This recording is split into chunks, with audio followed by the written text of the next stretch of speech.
Welcome back. In our last chat, we really dug into that vicious cycle of breathlessness and fatigue that comes with lung disease.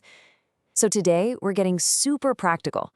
We're going to explore exactly how the right food can become your best tool to break that cycle, get your energy back, and help you feel more in control. All right, so here's the game plan. First, we need to understand the real enemy here, the energy drain. Then we'll get into the good stuff, what to eat, and just as important, how and when to eat. After that, we'll tackle managing your weight, and finally, we'll talk about where you can get some extra backup when you need it. So first things first, the energy drain. Before we even talk about specific foods, we have to get our heads around why eating well is so incredibly critical when you have a lung condition.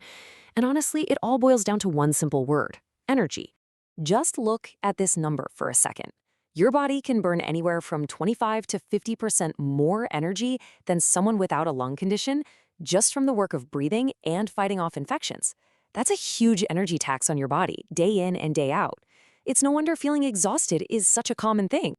So the big question is, how do we fight back against that constant energy drain?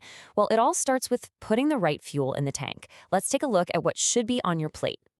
A well-balanced diet is your absolute foundation. Think of it like your personal toolkit, right? You've got fruits and veggies for the vitamins that keep your immune system strong. Whole grain carbs give you that steady, slow-release energy you need just to breathe.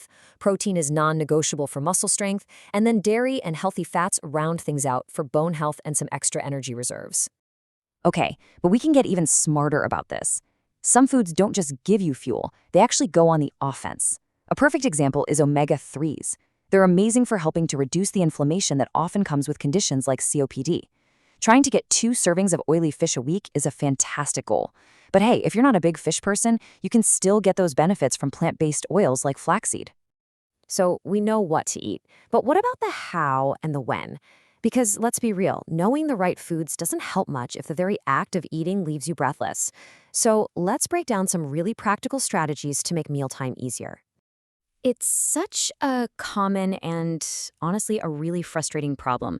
You have to hold your breath to swallow, right? And that can be tough. It can even cause anxiety, and sometimes it just makes you not want to eat at all. But we have to get that fuel in. A little bit of prep work can make a world of difference. Seriously, these few simple steps before you even pick up a fork can change everything. Take a moment to clear your airways, sit up nice and tall to give your lungs as much room as possible, and if you're tired, just rest for a few minutes before you start. Set yourself up for success. And then, during the meal itself, there are these simple little tricks. Slow down. Put your fork down between bites to give yourself a moment to breathe. Go for softer foods like soups or casseroles that don't take a ton of energy to chew. And that last tip about saving your drinks until after you eat, that's a game changer. It keeps you from feeling full and bloated too quickly, which can press on your lungs. This is all about working smarter, not harder, especially on those days when you're just wiped out. Plan ahead, and listen, there is zero shame in using shortcuts like ready meals or pre-chopped veggies. When you do have a good day with more energy, make it count. Cook a double batch of something and pop one in the freezer for a tired day. Now, lung conditions can be tricky. They can pull your weight in 2 totally different directions. Some people find they lose weight without trying, while others might gain it. Both sides have their own challenges, so let's look at how to find the right balance for you. The game plan is totally different depending on your situation. If you're underweight, the goal is to pack in healthy, nutrient-dense calories.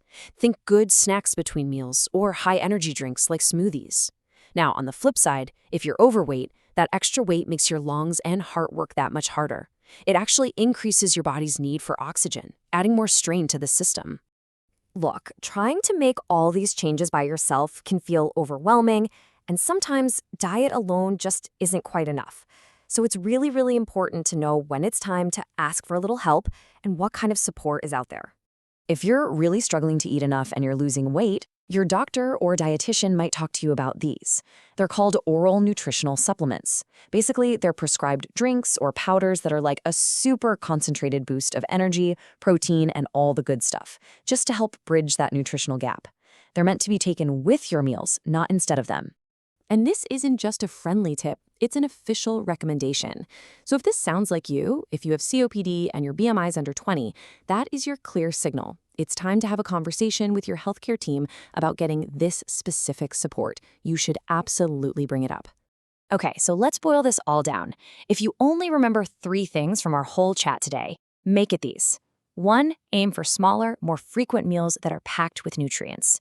2, make your life easier. Choose soft foods and prep ahead on your good days. And 3, remember your mealtime posture. Sit up straight and save those drinks for the end. Breaking that tough cycle of fatigue and breathlessness, it doesn't happen all at once. It starts with one small step, one single meal.